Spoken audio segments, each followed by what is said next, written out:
So Alabama, a lot on the line. LSU, not as much. They got less to lose. They got less to play for, right?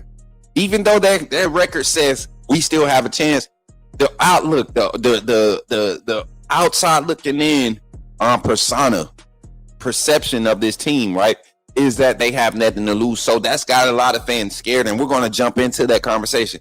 What is the biggest matchup in this game? Good to see everybody in the chat. Appreciate y'all for tapping in. Cam Coleman can't come on down. Now he ain't coming to Bama. That boy is Auburn through and through, man. He gonna stick at Auburn. The Inquisitive Prince says Texas. What about Texas? Salute, coach, and roll tide. Jack, what's good, Jack? What's poppin'? AAA family. Bama is the perfect spot to win big in November. Facts. This is the perfect opportunity for these boys to really start creating some separation as far as the perception of where this team fits as far as the top 4, top 12 teams in the country. And this is the game you get to do it. Shout out to everybody in the chat. Big homie, what's good? Roll Tide. Good to see you in the chat. Roll Tide, Jordan. So we get back into it, y'all. I love the matchup this weekend. I love the matchups. Let's talk about my favorite matchups in this game. I love Alabama's defensive line versus LSU's offensive line this week.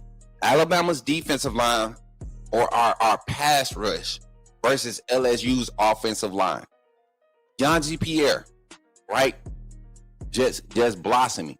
Noah Carter, Justin Hill providing great rotational reps from our pass rush specialist position, which is that wolf position.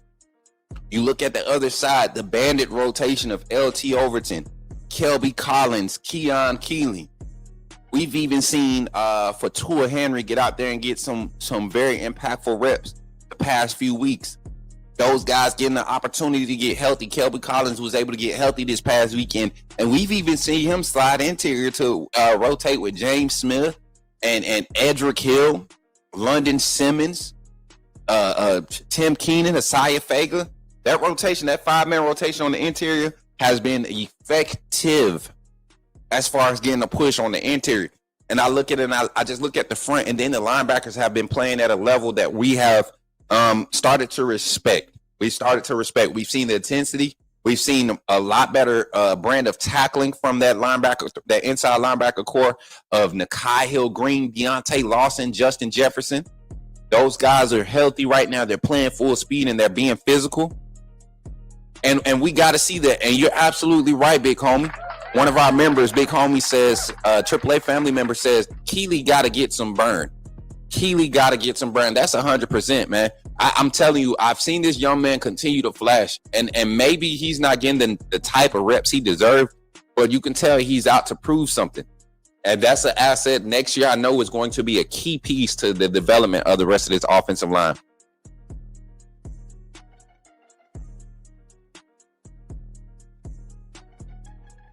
Hold on, y'all. So the biggest matchup, Alabama's defensive pass rush, the Alabama's pass rush versus the O-line. Against Texas A&M, I want to go back to this game real quick. Against Texas A&M, and I'm gonna put a box score up. I think A&M had 6 sacks against LSU's quarterbacks. If I'm not mistaken, it was either 4 or 6.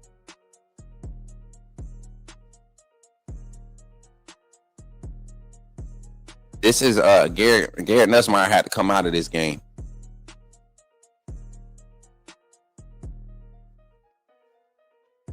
Sacks. Texas A&M had 7 sacks against LSU and 11 tackles for losses. Alabama has been averaging 4.3 sacks the last 4 games of the season. So if LSU is allowing A&M 7 sacks, and then LSU also gave up, I want to say 3 sacks to Vanderbilt, and Vanderbilt has not been a strong pass rush team. And they were able to get home. They gave up 5 tackle for losses to Vanderbilt.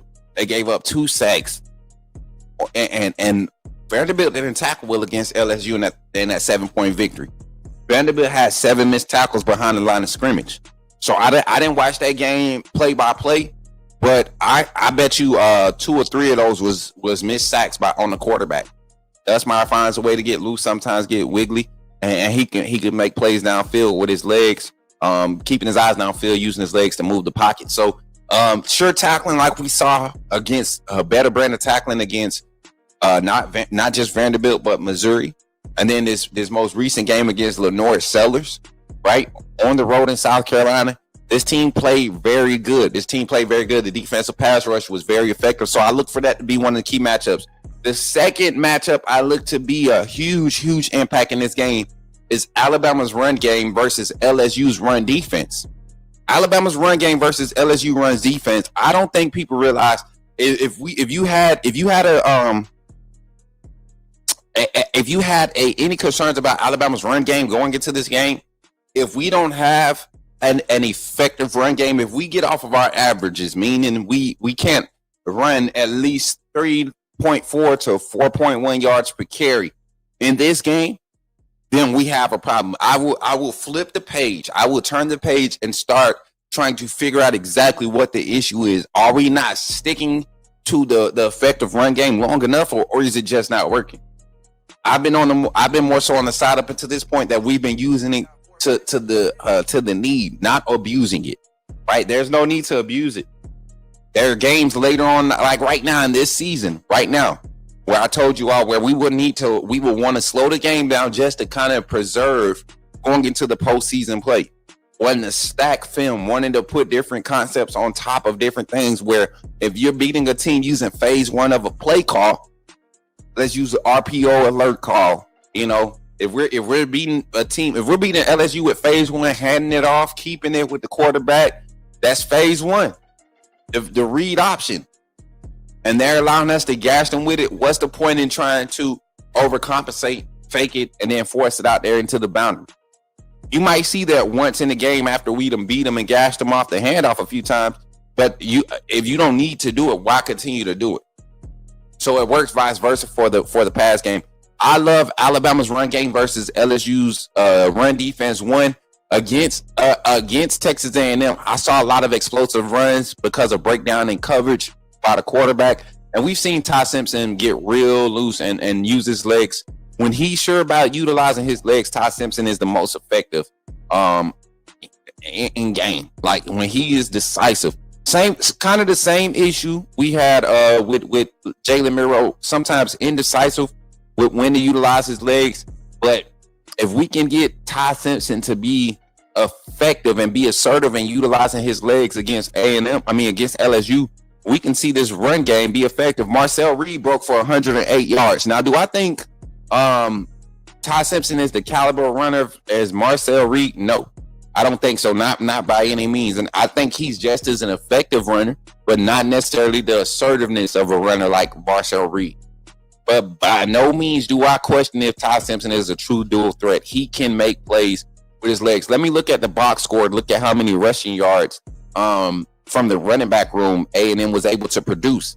I look at it. Ruben Owens, 8 carries for 44 yards, 5.5 yards per carry average, right? Jamarian Morrow, 3 carries for 26 yards, 8.7, 12-yard explosive run was his big run of the day. Amari Daniels, number 5, the other running back, he came and gave them some carries, 4 carries for 23 yards. So on average, LSU gave up an average of 5.6 yards per carry. If Alabama is averaging 4.1 yards, 3.8 yards per carry, and LSU is giving up 5.6, I'm inclined to believe in 5.6 or total season for LSU giving up a whopping average of 5.3. So them giving up 5 yards a carry is not uncommon for the season. Alabama is averaging 3 yards a carry, and then the average for our explosives is 38 yards. You mess around and give us an average, and that's 20 plus. So when I say average for explosives, I'm averaging out all of Alabama's 20 plus yard carries, right? 20 plus yard gains on carries, and then I'm looking at the middle number, the common denominator of that number, the average, and it's 38 yards right now. So if LSU if they gave up a 41 yarder last game to Marcel Reed, they gave up a 62 yarder the week before that to Vanderbilt. They give up explosive runs. Alabama is able to get 3.4 yards per clip. They're giving up 5.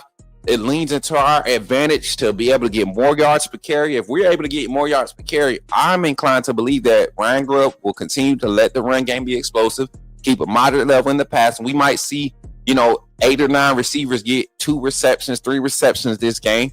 Ty Simpson might throw the ball 27 times. This is the type of game and set up. If we play it the right way, we execute, we play with some intensity at home with the home field advantage, Alabama's run game will be the most effective, as LSU's run defense is giving up an average of 5.1 yards per carry overall this season.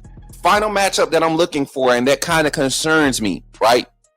LSU has some receivers that can go up and play ball, right? They can go up and make plays.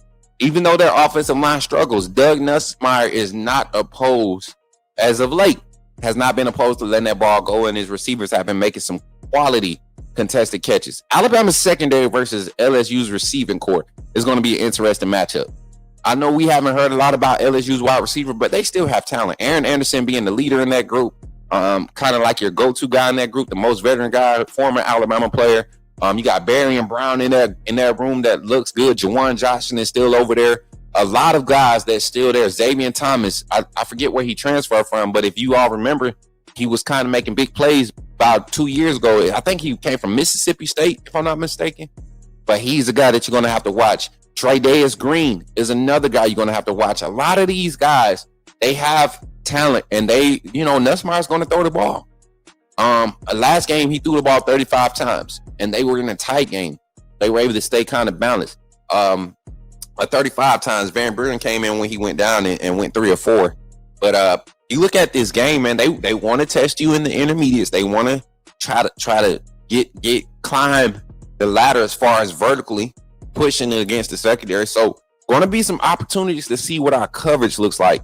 And then also I'm going to be interested. I'm going to watch personnel very closely because if things haven't been fixed in the secondary in the bye week, and I mean with Deshaun Jones, with Damani Jackson, I am publicly calling again for Cam Calhoun and Red Morgan to get their opportunities. Cam Calhoun is currently cornerback number 3 on the roster. So I don't know what that makes us as far as depth position for Damani Jackson. Has he been pushed down to 4 because Xavier Brown has been playing excellent, right? Dijon Lee has been growing every week, playing solid. And then you look at guys like Red Morgan coming in playing quality reps. I've been so impressed with Red Morgan, Keon Sabb, Ray Hubbard, Dre Kirkpatrick is a rotation in the safety room has been very good. I know people are concerned about Dre's situation. Quick update. Mary J, if you could change the banner real quick so we can get this update on Dre Kirkpatrick. The thing was, man, and y'all know how it is with media. The charges are going to read how they charge by the letter of the law, whatever the officer felt like was done in that moment. But we've seen this, man. Kids are doing, 20 miles over. The campus is empty. They on fall break, whatever. 20 miles over in the 35. So you're doing 55 in the 35, whatever. That's not responsible, but it's not. He ain't no thug. He ain't lost his mind. None of that. He wasn't drinking and driving. Hellcat. It's tempting. I get it. And I'm pretty sure there was no lack of accountability on his end, knowing what his name carries and how it carries. Right? It is not uncommon to find yourself. These kids aren't perfect. These young men aren't perfect, and so it's not anything that's going to get him kicked off the team.